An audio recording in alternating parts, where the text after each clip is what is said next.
Hello everyone, welcome to my YouTube channel exam inside with Anjali में आप सभी का स्वागत है। आज हम बात करने वाले हैं एक नई वैकेंसी के बारे में। इसका ऑफिशियली नोटिफिकेशन आउट हो चुका है, तो चलिए फिर स्टार्ट करते हैं। जैसा कि मैंने आप सभी को अभी बताया कि नाबार्ड द्वारा ये रिक्वायरमेंट निकाली गई है। अगर इसकी बात करें कि नाबार्ड रिक्वायरमेंट क्या होती है, national bank for agriculture and rural development इसका इसके द्वारा वैकेंसीज निकाली गई हैं। तो चलिए फिर स्टार्ट करते हैं। फॉर्म फिल होना स्टार्ट हो चुके हैं आपके इसकी जो स्टार्टिंग डेट है वह उसकी बात करें तो 8 नवंबर से इसके फॉर्म फिल होना स्टार्ट हो चुके हैं।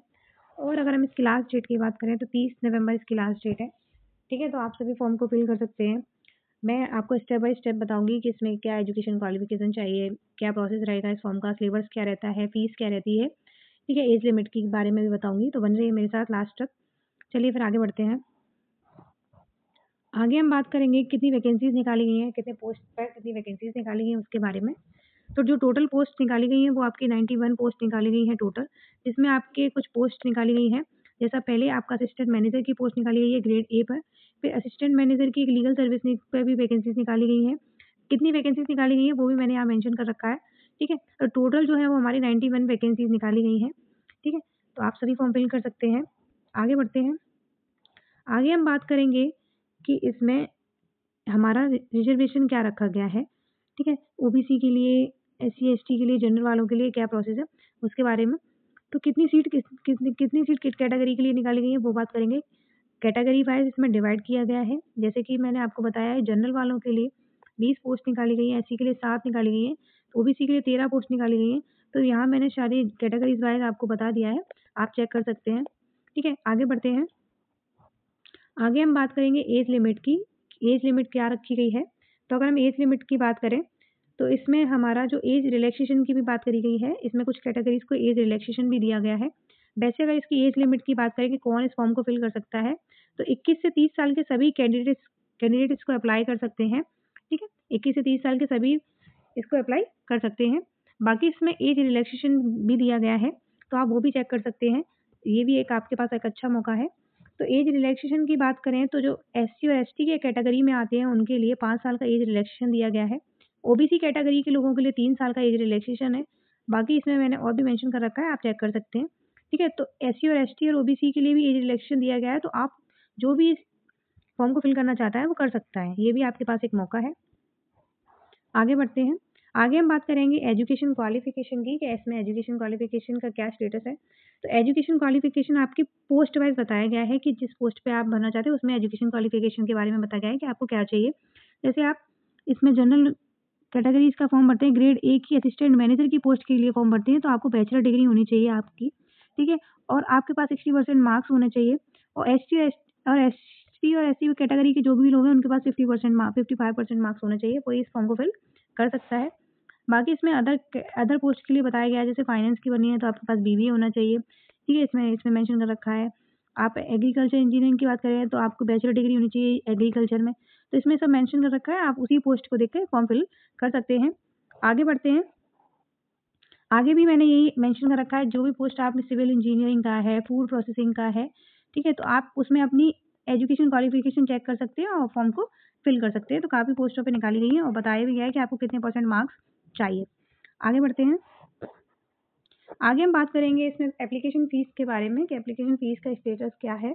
तो जो जनरल कैटेगरी में आते हैं, अदर्स जो भी हैं, उनके लिए एप्लीकेशन फ़ीस 700 रखी गई है। ठीक है, इंटीमेशन जो चार्ज रखा गया है 150 रुपये रखा गया है, तो जो टोटल आपका लगेगा वो 850। ठीक है, एससी और एसटी कैटेगरी के जो भी लोग हैं उनके लिए कोई फीस नहीं रखी गई है, विदाउट फीस वो फॉर्म फिल कर सकते हैं।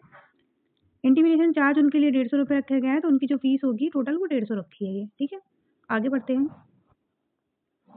आगे हम बात करेंगे इसके सिलेक्शन प्रोसेस का, कि कितने स्टेज होते हैं, इसमें कैसे सिलेक्शन प्रोसेस होता है। तो आपके इसमें 3 स्टेज होते हैं। पहले आपका प्रीलिम्स होता है, मेंस होता है, इंटरव्यू होता है। प्रीलिम्स आपका जो होता है वो 200 नंबर का होता है, आपको जो ड्यूरेशन टाइम है वो 120 मिनट दी जाती है। ठीक है, फिर आपका सेकंड मेंस होता है, उसमें वो भी आपका 200 नंबर का होता है और आपको 210 मिनट दी जाती है इसका ड्यूरेशन टाइम। इंटरव्यू आपका 50 मार्क्स का होता है और टाइम का ऐसा कुछ वो नहीं है इसमें। ठीक है, तो मैंने आपको बता दिया कि कितने स्टेज होते हैं इस एग्ज़ाम को क्वालिफ़ाई करने के लिए, तो वो भी मैंने आपको इसमें बता दिया है। ठीक है, आगे बढ़ते हैं। आगे अब हम सिलेबस की बात करेंगे, या एग्ज़ाम पैटर्न बोल रहे हैं। एग्जाम पैटर्न की बात करेंगे कि प्रीलिम्स का जो एग्जाम होगा उसका एग्जाम पैटर्न क्या होता है, कितने क्वेश्चंस कहाँ से आते हैं, क्या सब्जेक्ट हमें पढ़ने चाहिए, उसके बारे में अगर हम बात करें तो मैंने आपको ऊपर बताया कि 200 नंबर का तो पेपर होता है पूरा, आपको 2 घंटे दिए जाते हैं इसको सॉल्व करने के लिए। बाकी अगर इसमें बात करें कि क्या-क्या आता है तो इसमें आपका रीजनिंग, इंग्लिश, कंप्यूटर नॉलेज आनी चाहिए, मैथ्स आनी चाहिए, ठीक है, जनरल अवेयरनेस, इको, ये सभी आपको पढ़ना पड़ेगा। एग्रीकल्चर, रूरल डेवलपमेंट के बारे में भी आपको पूछे जाते हैं। तो ये सभी सब्जेक्ट आपके आते हैं। इनमें से कितने क्वेश्चन आते हैं, तो नंबर ऑफ क्वेश्चंस की बात करें तो रीजनिंग के आपके 20 क्वेश्चन आते हैं, इंग्लिश के 30 क्वेश्चन आते हैं। तो ये मैंने सभी सारे सब्जेक्ट्स के इसमें क्वेश्चन बता दिए हैं कि कितने से क्वेश्चन कहाँ से बनते हैं। सबसे ज़्यादा क्वेश्चन जो है अगर हम बात करें तो एग्रीकल्चर, रूरल डेवलपमेंट से पूछे जाते हैं, आपके 40 क्वेश्चन पूछे जाते हैं। तो आपको एक मेन जो होता है कि हमें ये भी पढ़ना है और कहाँ से कितना पढ़ना है, तो वो भी मैं इसमें मैंने मेंशन कर रखा है, कितना-कितना आपको पढ़ना है, तो आपको काफ़ी हेल्प हो जाएगी, तो आप चेक कर सकते हैं। और आपको कोई भी डाउट है तो आप मेरे को कमेंट करके पूछ सकते हैं, और आपको अगर इसका पूरा पीडीएफ चाहिए तो आप मेरे Telegram channel exam inside with Anjali के साथ जुड़ सकते हैं, वहाँ पे आपको इसका पूरा पीडीएफ मिल जाएगा, तो आप वहाँ जाके चेक कर सकते हैं। ठीक है? आगे बढ़ते हैं। आगे हम बात करेंगे इसमें कि इसका जो ऑनलाइन एग्ज़ाम का स्ट्रक्चर क्या होता है। जैसे असिस्टेंट मैनेजर की हमने पोस्ट को फिल किया तो उसमें क्या-क्या पूछेंगे, तो आपको मैंने अभी ऊपर भी बताया वही सेम होता है। रीजनिंग आनी चाहिए आपको, इंग्लिश आनी चाहिए, कंप्यूटर का नॉलेज होनी चाहिए, मैथ्स आनी चाहिए, आपका ये होता है। ठीक है? तो इसमें जो नंबर ऑफ क्वेश्चंस की बात करें तो 50 क्वेश्चन आपके रीजनिंग से पूछे जाते हैं, 50 ही क्वेश्चन आपके इंग्लिश से पूछे जाते हैं, 50 आपके कंप्यूटर से पूछे जाते हैं और मैथ्स से भी आपके 50 क्वेश्चन पूछे जाते हैं। तो टोटल की बात करें तो 200 क्वेश्चन पूछे जाते हैं आपके, 200 क्वेश्चन होते हैं नंबर ऑफ क्वेश्चंस टोटल। ठीक है? टोटल मार्क्स की बात करें तो 200 नंबर का ही पूरा पेपर होता है आपका, ठीक है? और आपको इसमें जो टाइम दिया जाता है वो 2 घंटे दिया जाता है, ठीक है? आगे बढ़ते हैं। आगे मैंने इसमें डिटेल से आपको सिलेबस ही बताया है कि क्या-क्या पढ़ना चाहिए। मैंने इसमें सब कुछ मेंशन कर दिया है, इंग्लिश में क्या पढ़ना चाहिए, ये सभी इसमें दिया गया है, तो आप चेक कर सकते हैं, ठीक है? ये मैंने पूरा सिलेबस इसमें मेंशन कर रखा है कि आपको रीजनिंग में क्या कौन से सब्जेक्ट पढ़ने हैं जिसमें से क्वेश्चन सबसे ज़्यादा आते हैं। तो मैंने एक-एक पॉइंट इसमें आपको बता दिया है। मैथ्स के सारे सब्जेक्ट इसमें मेंशन कर रखे हैं। इंग्लिश में भी आपको मैंने सिलेबस बता दिया है, ठीक है? जनरल अवेयरनेस का और कंप्यूटर का सबके इसमें पूरा सिलेबस मैंने आपको बता दिया है, आप चेक कर सकते हैं, ठीक है? आपको कोई भी डाउट है आप पूछ सकते हैं, ठीक है? आगे बढ़ते हैं हम। ये आपका वही सिलेबस है, जिसे आप चेक कर सकते हैं, ठीक है? तो मैंने आपको ये नई वैकेंसीज़ के बारे में आपको बता ही दिया, आप जाके फॉर्म फिल कीजिए। ये आपका पूरा सिलेबस है, ठीक है? अगर हम लास्ट में अगर हम बात करें कि इसका सैलरी का स्ट्रक्चर क्या रहता है, तो अगर हम उसकी बात करें, तो इसमें बेसिक जो पे होता है वो 44,500 से इसका बेसिक पे है, ठीक है? पे स्केल के बारे में मैंने आपको बताई थी, काफ़ी अच्छी सैलरी होती है इसकी, तो आप सभी फॉर्म फिल कर सकते हैं, ठीक है? आपके पास अभी टाइम है, फॉर्म फिल कीजिए जाके, ठीक है? मिलते हैं नेक्स्ट वीडियो में एक नई वैकेंसी के साथ, तब तक के लिए धन्यवाद।